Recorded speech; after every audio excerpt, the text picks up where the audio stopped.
Japan के Darul Tokyo के नेवा में एक झील के किनारे किसी जापानी ने देखा कि एक मुर्गाबी के जिस्म में एक छोटा सा तीर पेवस्त है।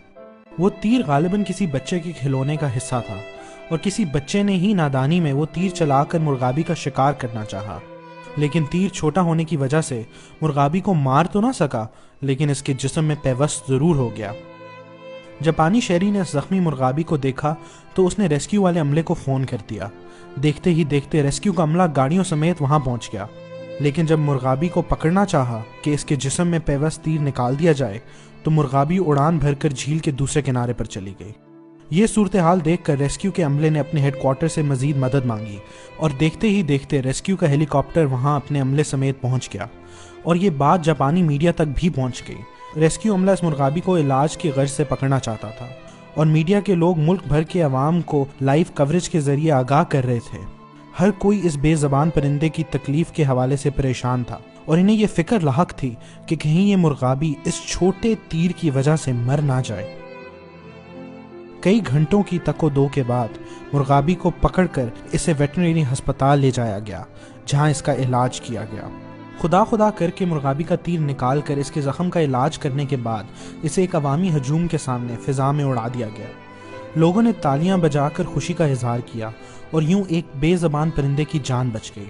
शायद वो परिंदा कहीं जाकर जापान के लोगों के लिए स्टेटमेंट तो ना दे सके, शायद जापान की हुकूमत और वहाँ के रेस्क्यू के अदारे के हक में प्रेस कॉन्फ्रेंस भी ना कर सके, लेकिन इस परिंदे के जरिए इनके अपने ही मुल्क के लोगों को ये पैगाम ज़रूर मिल गया कि इंसान तो इंसान, चरिंद परिंद भी अल्लाह की मखलूक हैं और इनको भी दुख और तकलीफ से बचाना चाहिए। 28 नवंबर को कराची में स्टेट लाइफ बिल्डिंग से एक नौजवान के जान बहक होने की खबरें सबने देखी और पढ़ी होंगी। 23 साल ये नौजवान, जिसका नाम अवैस बेग बताया जाता है, एक मरीज बाप का बेटा था जिसने ना सिर्फ बीकॉम कर रखा था बल्कि बीकॉम के इम्तिहानात में पहली 10 पोजीशंस हासिल करने वाले स्टूडेंट्स में इसका नाम भी शामिल था। ये नौजवान MBA करना चाहता था, लेकिन पढ़ाई के साथ साथ मेहनत करके अपने अखराजात और घर वालों की मदद भी करना चाहता था। अवैस बेग 5 बहन भाइयों में दूसरे नंबर पे था। इसकी बड़ी बहन की शादी हो चुकी है और अवैस बेग अपने वालिदैन का बोझ बांटना चाहता था। वो स्टेट लाइफ बिल्डिंग के 8वें फ्लोर पर KESC के दफ्तर में इंटरव्यू के लिए गया था। वो शॉर्टलिस्ट हो चुका था और इसका फाइनल इंटरव्यू होना था। इसके साथ इसके 2 दूसरे दोस्त भी थे कि अचानक शॉर्ट सर्किट की वजह से बड़ी इमारत के निचले फ्लोर पर आग लग गई। आग के शोर और इस दौरान बिजली की मौतली ने माहौल को खतरनाक सूरत हाल से दो चार कर दिया।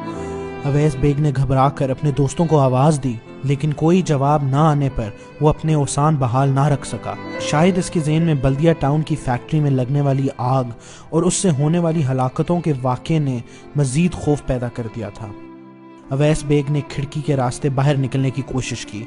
चूँकि 8वीं मंजिल से खिड़की के रास्ते निकलने के इम्कानात ना होने के बराबर थे, घबराहट में अवैस बेग इस खिड़की से लटक गया। बिल्डिंग के नीचे लोगों का हजूम इकट्ठा हो गया।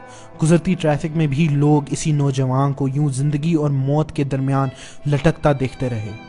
मीडिया के लोग भी अपने कैमरा लेकर पहुंच गए और शायद सब ही इस लड़के के गिरने का इंतजार करने लगे। बिल्डिंग में आग थी, लोग इसकी मदद को भी ना पहुंच सके। और जैसे कि हमारे बारे में लतीफ़ा मशहूर है कि यहाँ पिज़्ज़ा और फास्ट फूड 10 से 15 मिनट में होम डिलीवरी के ज़रिए घर पहुंच जाता है, लेकिन पुलिस, डॉक्टर या फायर ब्रिगेड घंटों में आती है।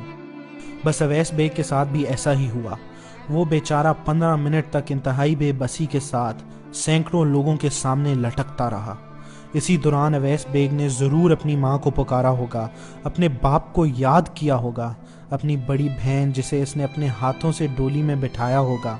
अवैस को अपनी इस बहन की याद तो आई होगी, अपनी छोटी बहन और दोनों भाइयों को पुकारा तो होगा। अपनी ज़िंदगी के सारे ख्वाब इसके जहन में एक फ़िल्म की तरह चल रहे होंगे। एक आम नौजवान की तरह कभी वो भी अपनी क्रिकेट टीम की जीत पर खुश या गमनाक हुआ होगा। मुल्क की हर कामयाबी पर इसका भी सर फ़ख्र से बुलंद हुआ होगा, लेकिन आज अपने ही मुल्क में इसका कोई गम ख्वार ऐसा ना था जो इसे ज़िंदगी दे सके, और इस अपने ही देश में अवैस के लिए कोई हेलीकॉप्टर उड़ान ना भर सका। लोग इसकी बेबसी का तमाशा तो देखते रहे, लेकिन किसी ने ज़मीन पर हिफाजती तौर पर फोम के गधे ना बिछाए, जहाँ कुछ देर के बाद गिरकर अवैस ने दम तोड़ देना था। काश अवैस जापान में रहने वाली एक मुर्गाबी होता।